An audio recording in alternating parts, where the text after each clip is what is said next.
कहानी की शुरुआत होती है एक जगह से जिसका नाम है प्रेम नगरी। यह नगरी सिर्फ नाम से ही सुंदर नहीं थी, वहाँ के लोग, वहाँ के घर, गलियां और नदियां भी उतनी ही सुंदर थीं। इसी छोटे से गांव में अज्जू और सुनीता रहते थे। अज्जू एक गरीब और मेहनती लड़का था, जबकि सुनीता गांव की सबसे खूबसूरत और दयालु लड़की थी। दोनों का प्यार इतना मजबूत था कि पूरा गांव उनकी जोड़ी को पसंद करता था। लेकिन इनकी इस खुशहाल जिंदगी में एक तीसरा शख्स भी था, रायस्टार। वह अज्जू का सबसे अच्छा दोस्त था, मगर वह भी सुनीता से बेहद प्यार करता था। रायस्टार अमीर जमींदार का बेटा था, जिसके पास पैसा, ताकत और गांव में इज्जत थी।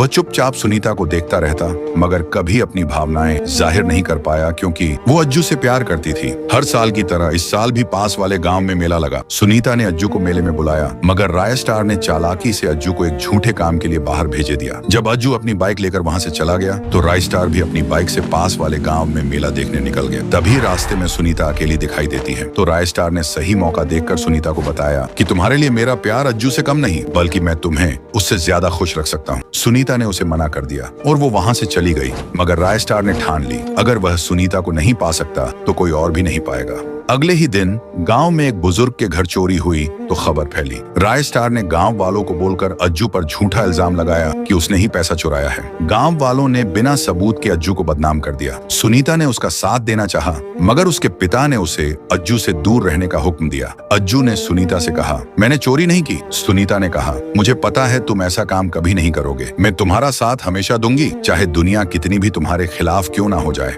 रायस्टार ने अपनी चाल जारी रखी, मगर सुनीता का विश्वास अज्जू पर अटूट था। वह जानती थी कि यह सब रायस्टार की साजिश है। फिर एक रात पूरा गांव गहरी नींद में था, और जब अज्जू अपनी छोटी सी झोपड़ी में अकेला सोया था, रायस्टार ने अपने साथी के साथ मिलकर उसके घर में बम फेंके। अज्जू उठा और किसी तरह बच निकला।